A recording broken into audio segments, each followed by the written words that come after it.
Toyota first introduced the Harrier, it was sold as a Toyota in some countries and as a Lexus in some other countries. As time passed, the Lexus version slowly evolved into the RX model lineup, while Toyota retained the Harrier nameplate for their own luxury SUV. In 2021, UMW Toyota launched the latest generation Toyota Harrier to the Malaysian market. This latest generation Harrier is expected to come with plenty of high-tech features while still appealing to the matured crowd. With that, welcome back to Carsick.my for another review video. This time round, I'll be checking out the latest generation Toyota Harrier and see if this SUV has the ability to retain the appetite of its core buyers.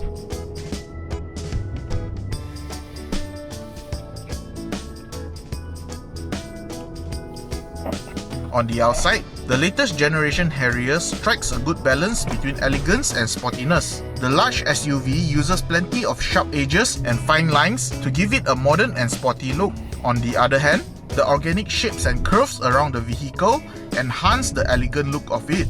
For the front, the Harrier gets a set of sharp-looking full LED headlights that sits on top of the elegant-looking front bumper. In front of the headlights, the SUV gets a clear plastic front grille cover, which is a signature of the Harrier.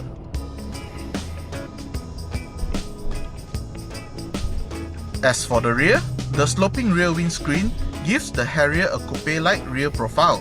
On top of the rear windscreen, there is a large rear wing that features the full-length LED third brake light inside it. Apart from the third brake light, the tail lights are also stretched across the rear of the SUV, giving it a distinctive look. Lastly, the Harrier is fitted with a set of 225/60 R18 size rims and tires at all corners to complete the look of the SUV.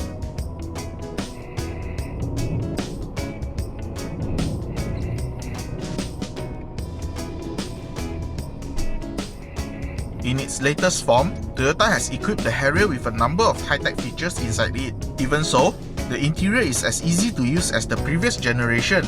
The interior is very well put together, with plenty of soft-touch materials being used to create a sense of quality around the cabin. In order to remind the driver that they are in a Harrier, Toyota has planted plenty of small little details in the form of Harrier badging around the cabin.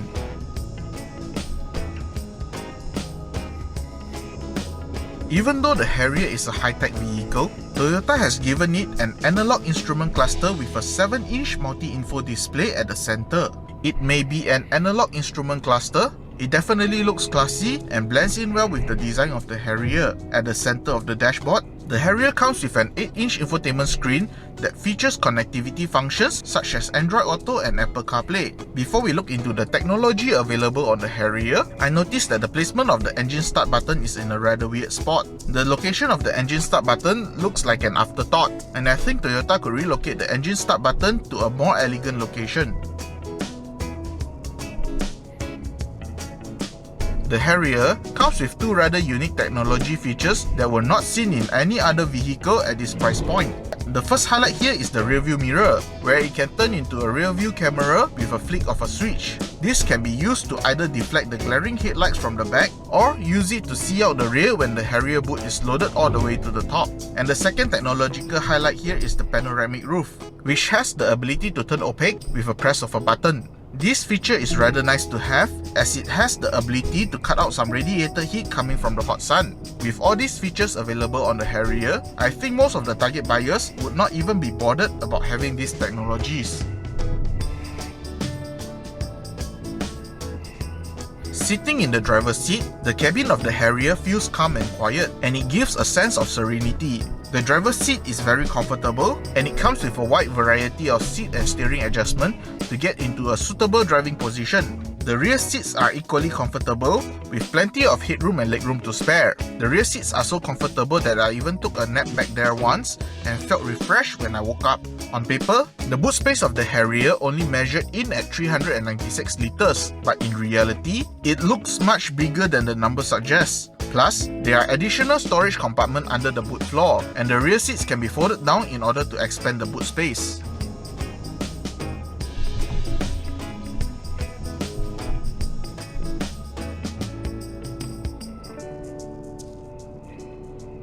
Under the hood, the Harrier is powered by a 2-liter naturally aspirated dynamic force engine. This engine is mated to an 8-speed continuous variable transmission, also known as CVT, with the power only being sent to the front wheels. Here are the performance figures for this powertrain.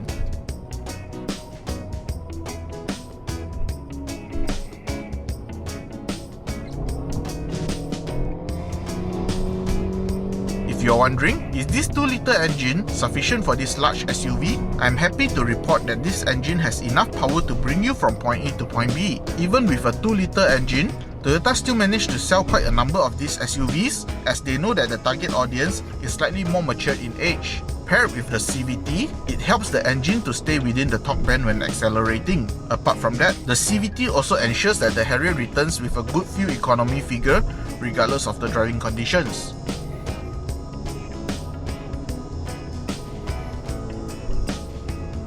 Built on the TNGA platform, the Harrier inherited the good handling characteristic from it. The steering feels precise, and the SUV corners surprisingly flat even with a tall body. Even so, this doesn't change the fact that the Harrier is a comfort-based vehicle.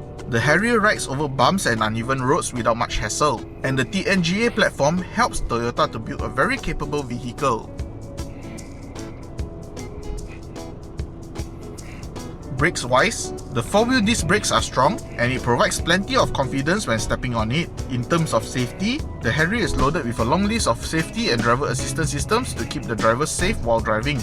This made the Harrier a level 2 semi-autonomous driving vehicle. Here are the safety and driver assistance systems available on the Harrier.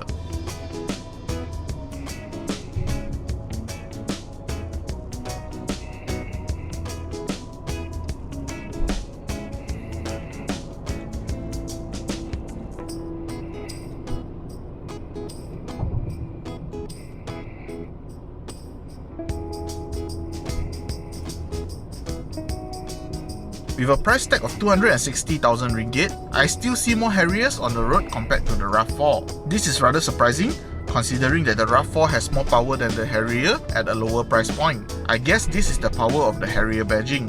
Personally, I think the Harrier is a very comfortable vehicle to bring you from point A to point B, and those who buys it aren't going to drive it like a hooligan, and the overall package suits the target audience.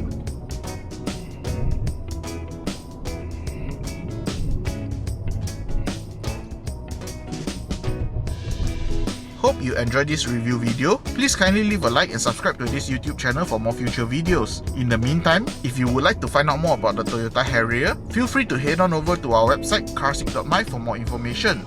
Hope to see you soon. Bye.